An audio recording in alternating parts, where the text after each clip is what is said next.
I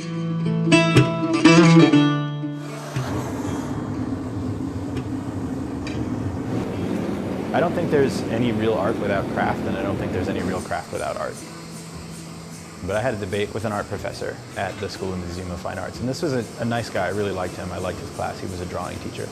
And I was working on a knife during the course of a semester.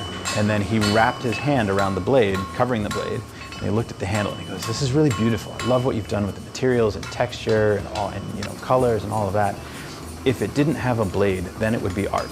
Then it would be beautiful." And I was like, come on, I just rolled my eyes at him. My name is Zach Jonas. I am a master bladesmith working out of New Hampshire. I make custom knives in all shapes and sizes, anything from hunting knives to cooking knives to samurai swords. I studied philosophy and I enjoyed critical thinking and debating and all of that. So after college, I got a job at a corporate law firm in Boston, and the idea of having to pay your dues for 15 years before life becomes anything other than a professional misery.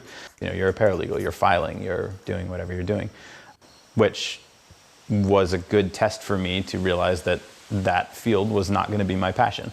And then I found my way into this class for bladesmithing and fell in love with it. So nothing linear about the path, but that's how I ended up here.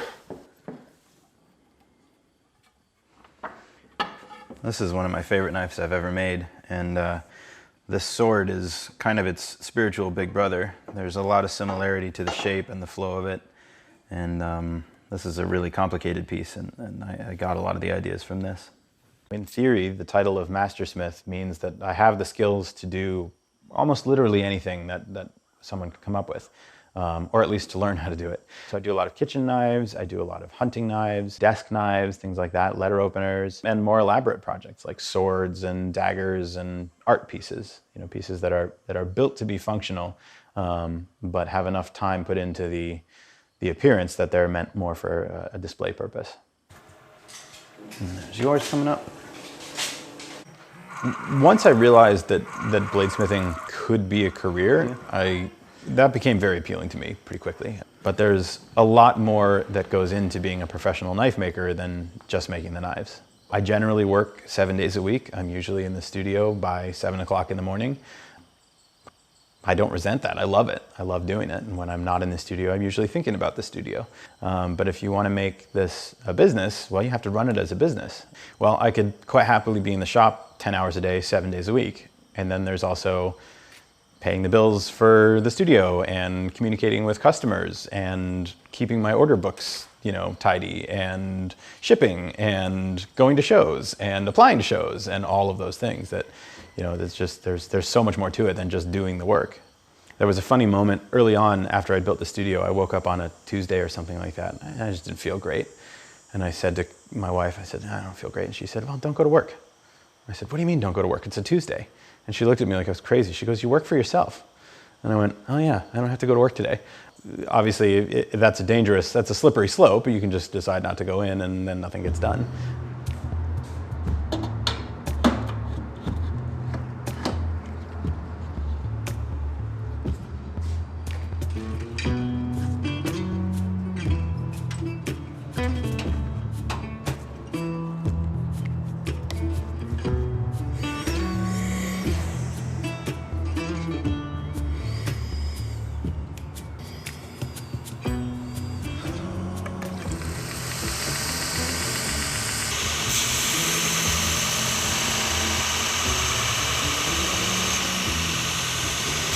One of the things that I love about knives is their connection to the ancient past, and I mean truly ancient past.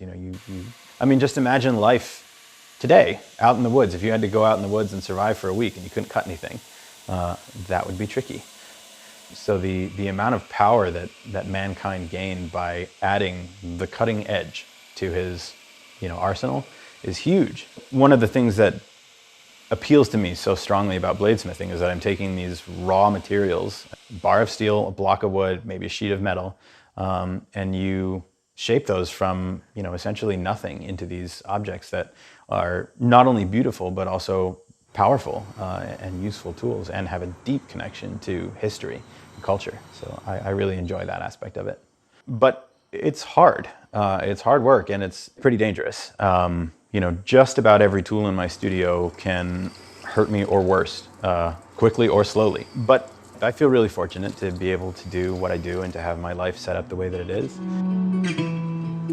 I get to do what I love. I get to do it as much as I want, pretty much, which is a real, I mean, it's a good place to be.